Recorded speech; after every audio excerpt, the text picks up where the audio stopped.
Oke, bismillahirrahmanirrahim. Assalamualaikum warahmatullahi wabarakatuh. Waalaikumsalam.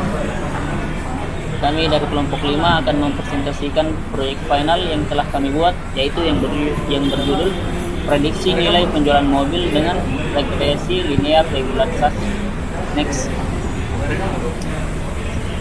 Kami beranggotakan 3 orang. Yang pertama itu saya sendiri, Amrul Ahsanullah, dengan NIM 60200121056, dan teman saya Muhammad Andir Saputra Wijaya dengan NIM 602121059. Dan selanjutnya Dengan saya Fadil Ahyar Muhammad dengan NIM 602121129.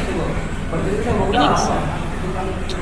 Baiklah, adapun pembahasannya itu yang pertama pendahuluan, uraian penelitian, perancangan sistem, hasil dan analisis, dan kesimpulan. Next. Baiklah, mengenai pendahuluan akan dijelaskan oleh saya sendiri. Industri otomotif merupakan salah satu sektor yang penuh tantangan dan dinamika yang tinggi. Dalam lingkungan kompetitif ini, pemahaman yang mendalam tentang faktor-faktor yang mempengaruhi penjualan mobil menjadi kunci utama dalam mengembangkan strategi pemasaran yang efektif dan pengambilan keputusan yang tepat. Dalam konteks ini, regresi linear regularisasi, terutama metode Ritchie dan Laszlo, telah muncul sebagai solusi yang menarik aplikasi mengubah, operating, dan meningkatkan generalisasi model.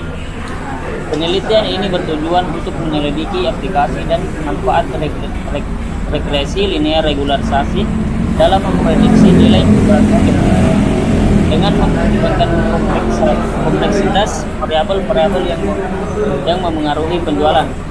Penelitian ini diharapkan dapat memberikan pemahaman yang lebih mendalam tentang bagaimana metode regularisasi dapat mengoptimalkan prediksi nilai penjualan mobil dan memberikan wawasan yang berharga bagi para pelaku industri otomotif dalam mengambil keputusan yang lebih tepat.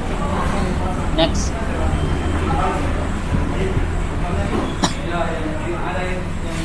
Baiklah, selanjutnya itu uraian penelitian.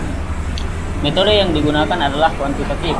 Metode penelitian kuantitatif adalah metode penelitian yang menggunakan angka-angka dan statistik untuk mengukur fenomena yang sedang diteliti.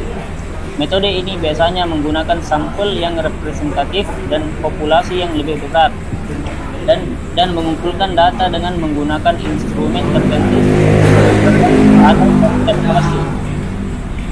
Hasil dari penelitian kuantitatif biasanya dianalisis dengan menggunakan software statik seperti SPSS atau Excel.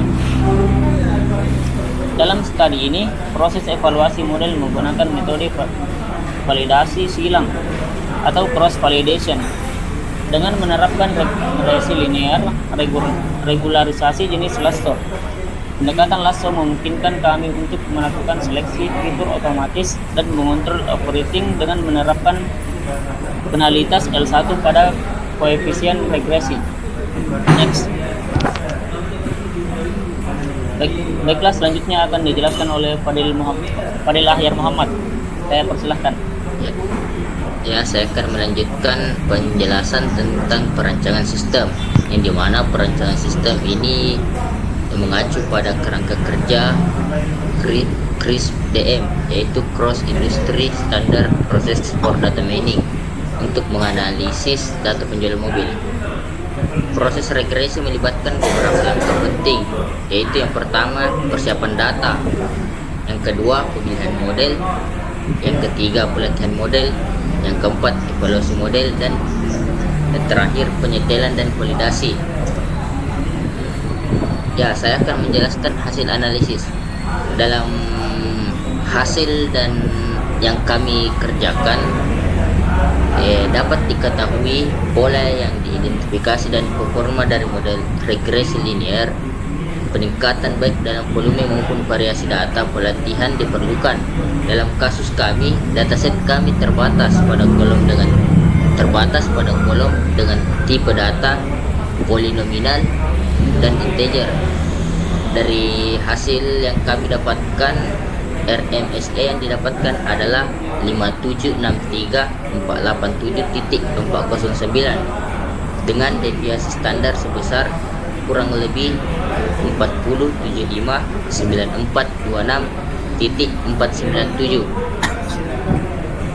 Serahkan kepada teman saya untuk menjelaskan kesimpulannya. Baik, saya akan menjelaskan kesimpulannya. Pada algoritma regres linear dianggap relatif cocok untuk kasus prediksi penjualan mobil dengan RMSE sebesar 57834587.409 dan kurang lebih 407599426.497. Pada pengujian cross validation sebesar 10 volt, algoritma relatif terpengaruh dengan jumlah data training dengan kemungkinan peningkatan performa seiring bertambahnya data. Semakin banyak dan bervariasi suatu data training, maka mempengaruhi nilai RMSE yang didapatkan.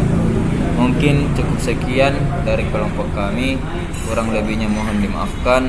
Saya serahkan kembali ke moderator. Baiklah, itulah tadi yang bisa kami presentasikan. Lebih dan kurangnya mohon dimaafkan.